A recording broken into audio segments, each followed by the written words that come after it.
बिस्मिल्लाहिर्रहमानिर्रहीम। Modified Euler's method. Modified Euler method 2 step में solve किया जाएगा। पहला स्टेप तो वही हमारे पास आइलर मेथड है जो हम पहले से यूज़ करते आ रहे हैं। जस्ट क्या किया कि उसके ऊपर सुपरस्क्रिप्ट में उसके 1 लिख दिया गया। ये 1 इसकी पावर नहीं है बल्कि एक नंबरिंग के तौर पे है। और दूसरे स्टेप में हम फिर वाई एम ही कैलकुलेट करेंगे और Y M plus 1 is equal to Y M plus H, और आगे मीन आएगा एफ ऑफ टी एम और वाई एम और plus F of T M और वाई एम 1, यानी जो वैल्यू यहाँ पे निकली है पहले पहले स्टेप से निकली है वो वैल्यू यहाँ पे यूज़ की जाएगी। तो इसके एक एग्जांपल लेते हैं और उसके बाद फिर उसको सॉल्व करते हैं मॉडिफाइड आइलर्स मेथड से। ये एक एग्जांपल, डी वाई और D T is equal to T plus square root of Y, और इसकी जो इनिशियल कंडीशंस वो ये रहीं, और उसके बाद 0 से लेकर हमने 6 तक इसको एवेलुएट करना है, और इसमें स्टेप साइज़ जो है वो 0.2 है। स्टेप साइज इसमें आएगा 0.2।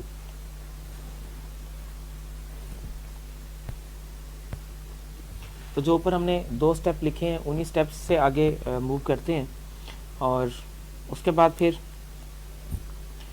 पहले हम m की वैल्यू 0 रखेंगे, और m की वैल्यू 0 रखने से हमारे पास y1 ऑफ 1 हम कैलकुलेट करेंगे, वो आएगा y0 और plus h f of tm,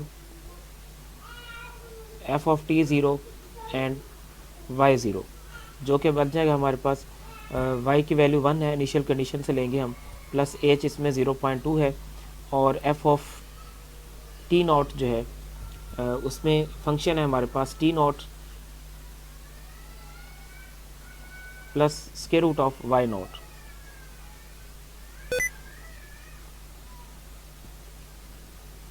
one plus 0.2 और टी नॉट कितना है, टी नॉट की वैल्यू है हमारे पास 0, और square root of Y naught वो 1 है।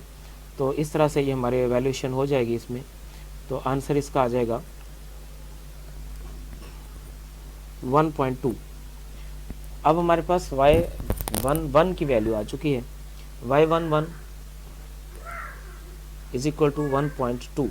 अब इसके बाद हम y1 की वैल्यू फिर से कैलकुलेट करेंगे, यानी जो दूसरा स्टेप से है। फिर m की वैल्यू तो 0 रहेगी, तो फिर उस हिसाब से हमारे पास जो y1 is equal to y0 plus h f of t0 y0 और plus f of t0 and t1 और y11 डिवाइडेड बाय 2। यहाँ पे ऊपर इस फार्मूले में लिखना हम मिस्टेक कर गए यहाँ पे कुछ, ये जो इसके जो सेकंड स्टेप था वहाँ पर m+1 और कोमा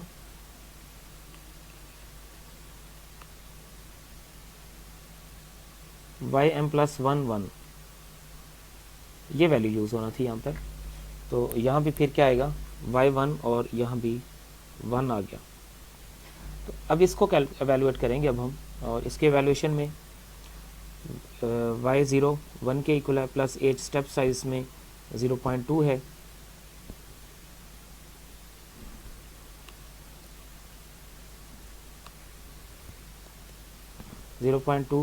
और अब नेक्स्ट जो वैल्यूज़ हैं वो हम एवेलुएट कर लेंगे। f ऑफ t0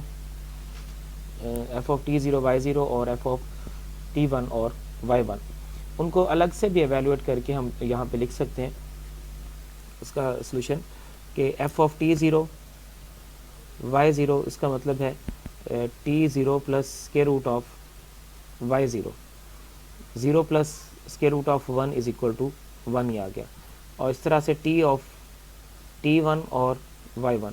अब इसमें t1 क्या बनेगा, हमारे पास जो वैल्यूज़ हैं स्टार्ट में टी नॉट 0 है, स्टेप साइज t1 क्या बन जाएगा 0.2 ऐड करेंगे 0.2, t2 क्या बन जाएगा 0.4, t3 बन जाएगा 0.6, T4 बन जाएगा 0.8, लेकिन हमें उसने कहा है 0.6 तक जाने को, तो हम T4 नहीं लिखेंगे, T3 तक इसकी वैल्यूज़ हम एवेलुएट कर लेंगे। तो यहाँ पर फिर is equal to T1 plus square root of y11, T1 हमारे पास 0.2 के इक्वल है, और T11 जो है वो स्क्वायर रूट ऑफ 1.2 आया। तो स्क्वायर रूट ऑफ 1.2 को एवेलुएट कर लेते हैं।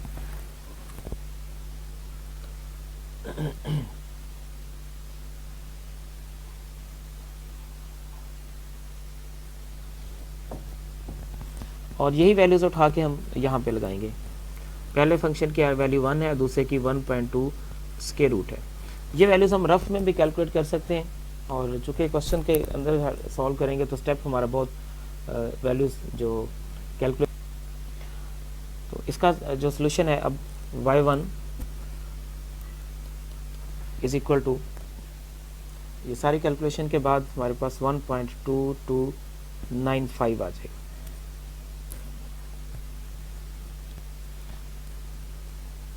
y1 is equal to 1.2295। अब फिर से हम अब m की वैल्यू जो है 1 लगाएंगे, तो फिर y2 ऑफ 1 आ जाएगा, जो कि हमारे पास आएगा y1 plus hf of t1 और y1।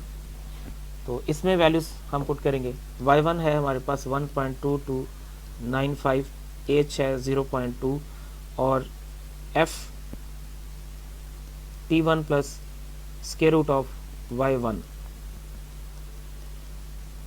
1.2295 और प्लस 0.2, और ये t1 हमारे पास है 0.2 और t1 जो है वो है 1.2295।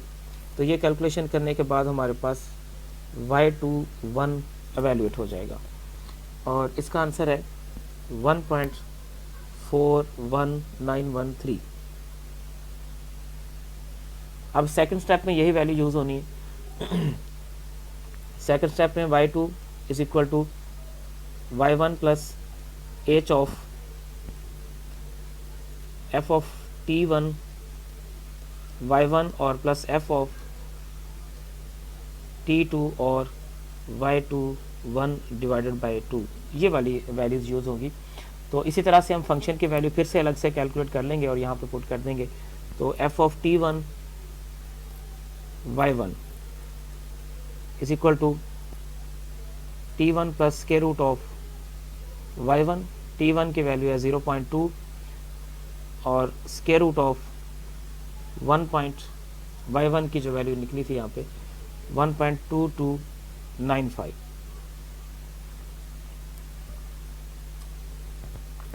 इसी तरह से f ऑफ t2 y21, ये वैल्यू कैलकुलेट करेंगे, ये आएगा t2 plus square root of y21। ये वैल्यूज़ कैलकुलेट करके वैल्यूज़ में पुट कर देंगे। t2 है हमारे पास 0.4 और plus square root of y21 की वैल्यू,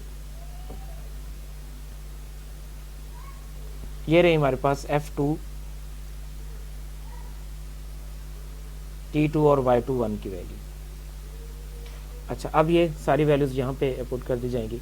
y1 है हमारे पास 1.2295 और h वही 0.2 और जो वैल्यूज़ यहाँ पे निकली हैं 0.2 और plus square root of 1.2295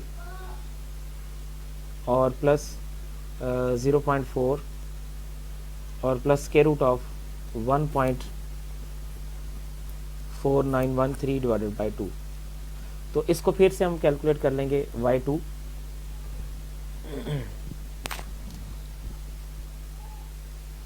finally हमारे पास y2 का जो आंसर आएगा वो आ रहा है 1.5225। अब फिर से हम इसमें m की वैल्यू चेंज करेंगे, m की वैल्यू हम 2 पे लेके जाएंगे, तो हमारे पास y3 1 कैलकुलेट होगा और उसकी मदद से हम y3 कैलकुलेट कर लेंगे। अब y3 का मतलब है y ऑफ t3 और t3 है 0.6 और यही हमें फाइनली कैलकुलेट करना था। एक स्टेप मैं छोड़ रहा हूँ, इसकी जो आइट्रेशन है वो खुद से करेंगे आप।